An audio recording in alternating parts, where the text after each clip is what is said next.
These are 5 pieces of relationship advice that I wish my father shared with me. The first piece of advice is be you. And I know that there's a lot of teachers out there that will say like, be confident and be this and be that.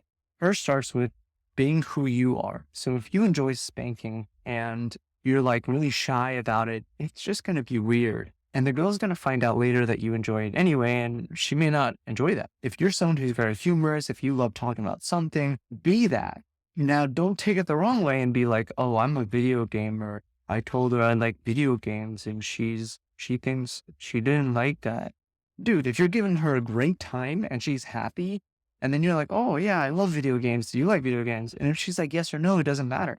It's not going to change the fact that you've made her happy. You've brought her through an amazing dating experience. You've been able to give her a great time. And I say that because even in relationships, I see guys who still hide and they'll be like, oh, I can't let her know this. I can't let her know that. Maybe they're into BDSM and they don't want to share it. You should share that stuff immediately. It should be something that's open and honest and congruent to who you are with no shame. You could bring it up in a really light way where you're just like, hey, yeah, like, you're giving a great time. And then you're just like, oh, wait till I tie you up or something. Whatever that weird quirk about you is something that you should be very open to sharing. The second one is your first love is likely not going to be the person that you should marry. And I see a lot of dudes, they end up just marrying the person who they're with because they went to school together. But there are so many people in this world. Like if you travel the world, you will find so many different women, so many different cultures.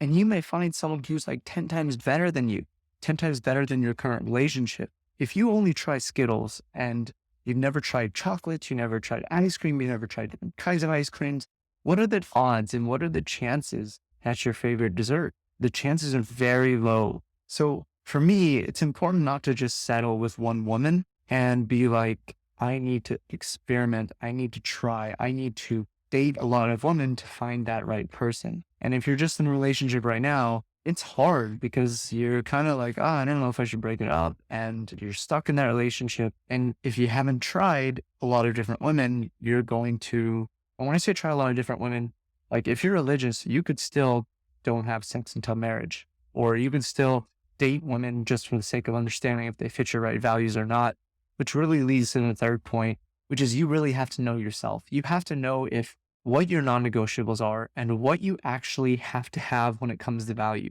If you are like me and you really value growth, I can't be with a woman who doesn't want to grow, who doesn't want to expand who they are and work on themselves. I can't be with someone who can't hang with my friends. So there's certain values that I really care about. I can't be with someone who is inherently a liar, but you have to find your own values and you have to understand what really makes sense for you. And then as I always share, for relationships, it always matters that you work on the relationship.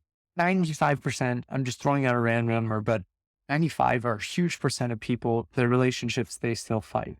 Fighting to me is a sign that a relationship hasn't been worked on, because if you work with someone and you work in the relationship to work towards figuring out fighting, you come to an understanding of how to handle emotion outbursts, maybe even prevent the emotion outbursts, but to prevent the situation from happening, but also work towards when it does happen, how do you calm it? How do you stop it immediately? In my opinion, any relationship where there is fighting is a sign that a relationship hasn't been worked on. But relationships take work. Relationships will take work, and it will require you to scientifically, with the scientific hypothesis of having a hypothesis, testing it, and then pivoting and seeing what will work.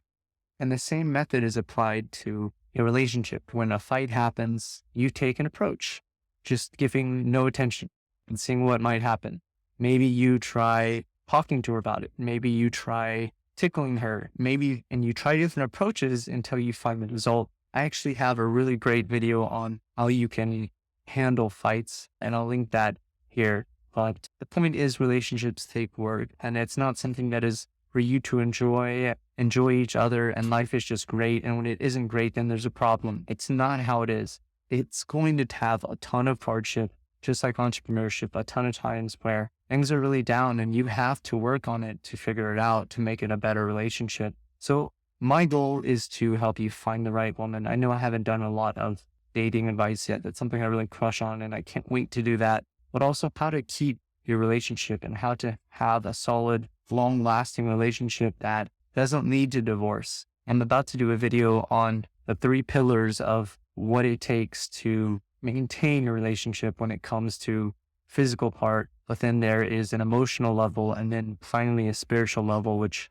once you get there with your relationship, it is really hard to ever break that relationship because it's like you're guided by a mission and purpose and cause, and you believe that you're meant to be together.